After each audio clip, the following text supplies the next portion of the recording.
Today, this is an exciting show for me because it's kind of personal. We talked about a little of this before we started. This is Morgan Gonzales with Gonzales Therapy Services. Is that right? Yes. Cool. And so, where did you grow up? Are you from here? Are you from this area?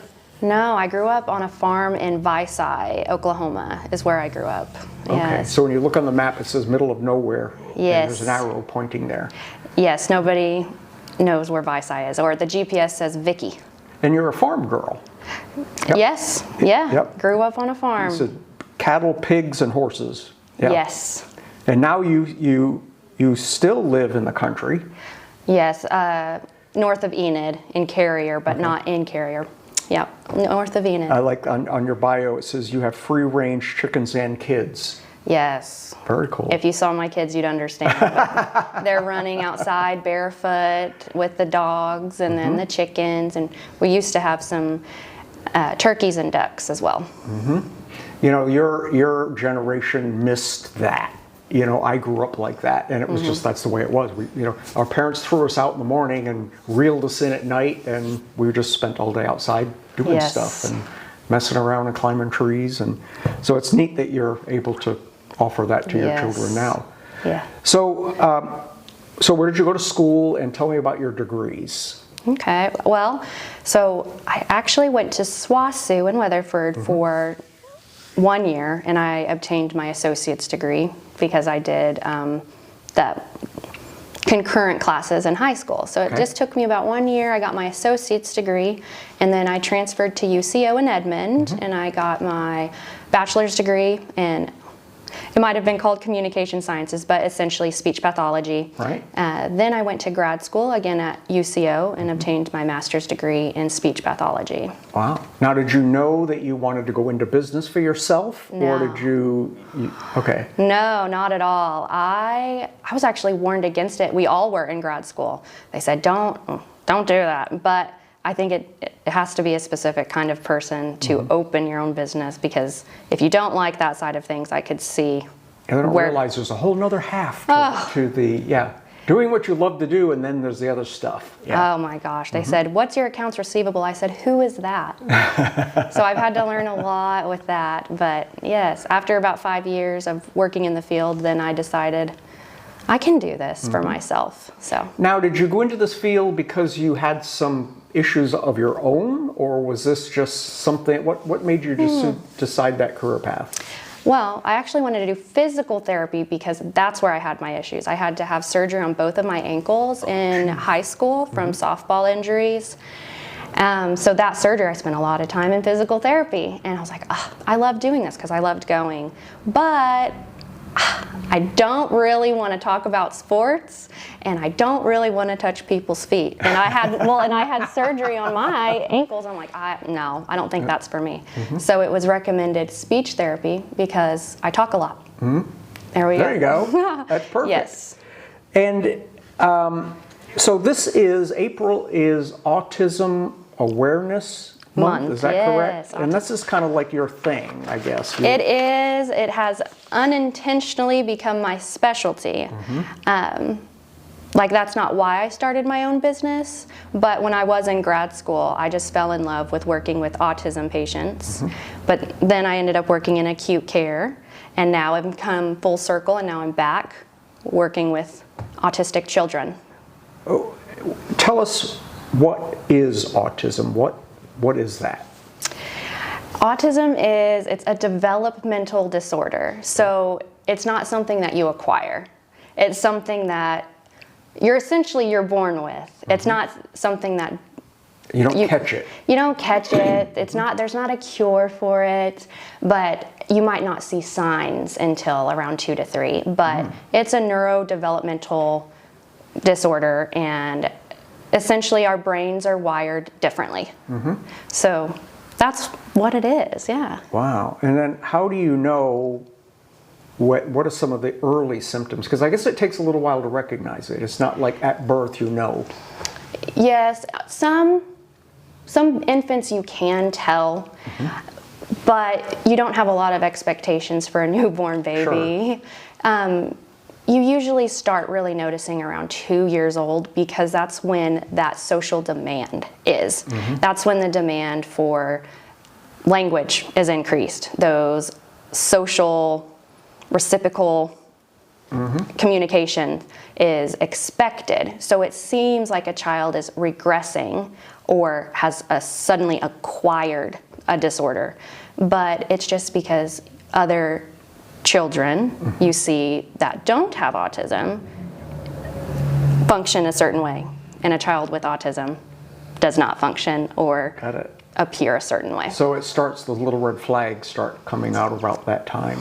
Yeah, because you see such a huge growth in all those developmental milestones, and that's when you do your really big developmental checks at pediatricians' offices as well, like the ASQ. Whenever you, like taking my own children, you have to fill out this huge ASQ, ages and stages. Can your child do this? Oh, should they be doing that? And you don't really realize it until you get to those ages. Right, okay, that makes sense. And you have a list of topics here, and one of them is, why does autism look different in girls? That one, because I don't know any autistic girls, so. Well, you do now. Really? I actually, yes. So I have a diagnosis of level 1 autism and ADHD. I didn't get diagnosed until last year. So that's kind of how it looks different. So for girls, you know, there's caveats to everything, and you see some more, like in the severe cases or significant behavior cases, of course, they're diagnosed early. But a lot of times you just think a girl might be quiet and shy. I wasn't that, but that's where the ADHD comes in. But for looking back now, I'm like, oh yes, those were the signs. So girls mask. So masking is they can hide it. They imitate other children, other people around them, imitating even characters from shows.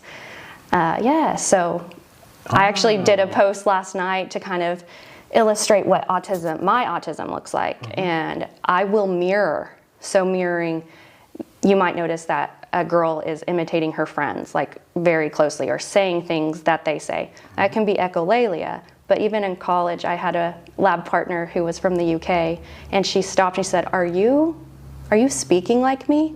And I was speaking in her accent, and I didn't even realize it. So that's some things. But still, you still see those characteristics, because autism does have a specific criteria for diagnosis. And you have to meet those criteria, and you have to have those symptoms in early childhood. Otherwise, it's not autism, it's something else. But looking back, yes. And so what's the difference between Asperger's and autism? Because I do know several in that category.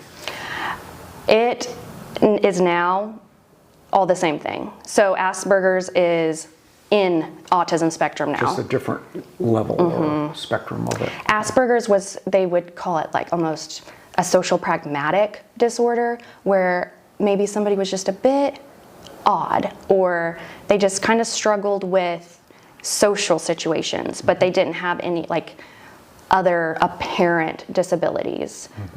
I feel like they used to, people who were very bright, being able to function, probably me, probably somebody who can work and have a family, own a business, go to college, but there's just a few eccentricities about them that would be Asperger's. But now it's all in the spectrum. So you might call Asperger's high functioning now. I got you. Yes. Okay, very good. And so what are the benefits of early intervention and therapy? Like why should that even be a thing? Well, I say, because a lot of parents don't want to put a label on it. Like, oh, we just don't want to label them. And I'm like, oh, I understand that, because there has been such a negative connotation to the diagnosis, like, oh, they have autism or they're autistic. You automatically have a negative connotation, like, oh my gosh, I'm so sorry. Whoa. No, it's not. It doesn't have to be that. So early intervention, even early identification, honestly, in my world, it opens up the door for so many resources. So if you get a diagnosis, then you get access to all these other resources that I didn't even know about 3 years ago. But you can get, there's contingencies, but developmental disability services, Social Security income. There's Unlocks a bunch of yes, but help. even like if a child's having a hard time potty training, because that's very common in autistic children, they can even get free diapers because they're past the age of typical diapers, but then you're still having to pay those costs. Or if a child is extremely picky eating, there's supplemental formula programs. So there's just so many resources that you can access with that diagnosis, but then also now you have an understanding. So as far as me, in my personal experience, I'm like, oh, okay, that makes a lot of sense. So then they're understanding, oh, okay, or the parents understanding, they're not being bad. They're overstimulated. We need to give them a sensory break instead of a spanking. Instead of a scolding. Yeah. Yes. We need to, oh, yes, you're really frustrated. Okay, let's turn off the lights and let's swing. I like to do that. Lights off and a sensory swing in our gym. Like, that's one of my things. I'll even make some of the kids push me. I'm like, come push me. So those things can be helpful instead of, so you have understanding, but also the earlier we identify it. So if a child has a mild delay now, like they're just a little bit delayed in their language, they're not where they need to be, but it's not a huge deficit. If we don't do anything about it, what's a little deficit now, in another year, it's going to look like this. Doubles. And then it just, yeah. So then now they're in Compounding. school and they are not meeting, they're nowhere near to where they should be in meeting expectations. Versus if we would have gotten that early intervention at 2, 3 years old, maybe they are still just a little delayed instead of now massively delayed. Oh, that makes a lot of sense.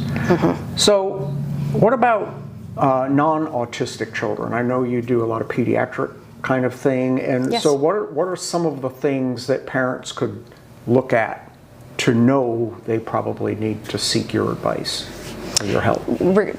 With not autism. Correct. So yeah, just general delay. So we do more than just speech. I'm a speech therapist by trade, so that's where my specialty is, but we also do occupational therapy and physical therapy.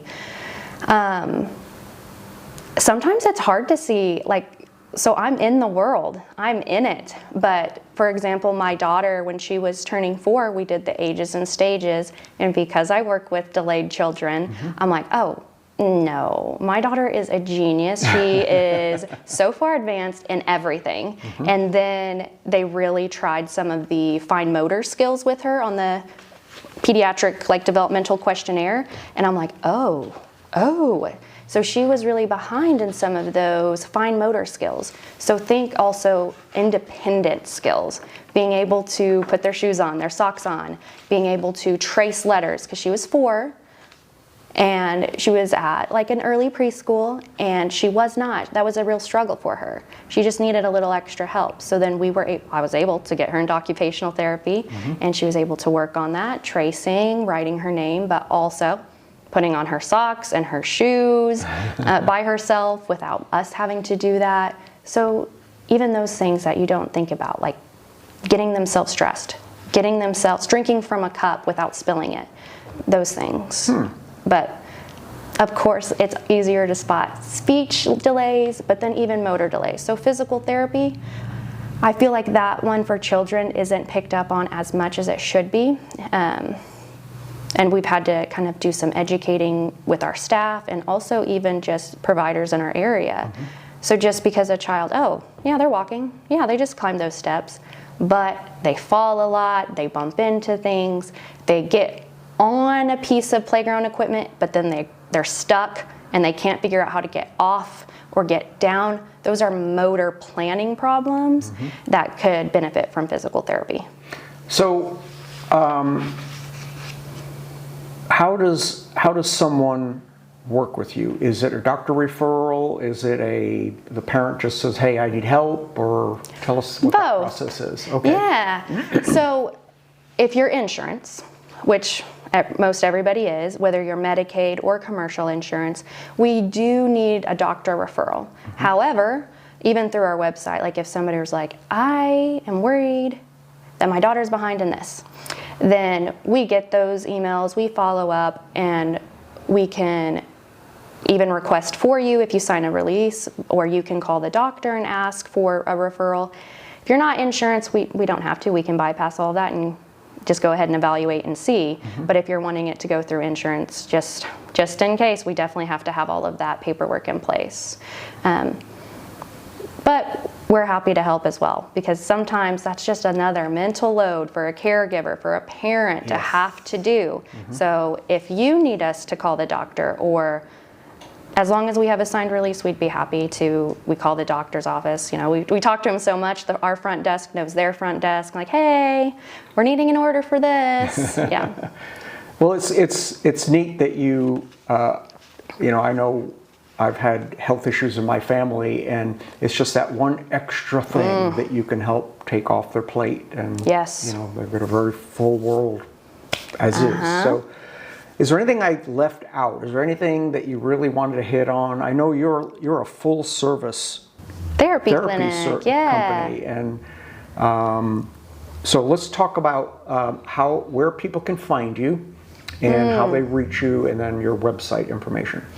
Okay, well, we are Googleable, so you can look up Gonzales Therapy Services or Gonzales Therapy Services Kingfisher. So we are opening up there. Right now we're kind of starting to see evaluations and building caseloads at our Kingfisher location. That's where I'm at today. Okay. But we're Monday through Thursday in Enid.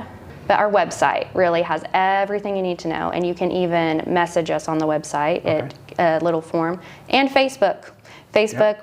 Everybody's on Facebook all the time. We can always answer any questions through that. So what's your website address? GonzalesTherapyServices.com.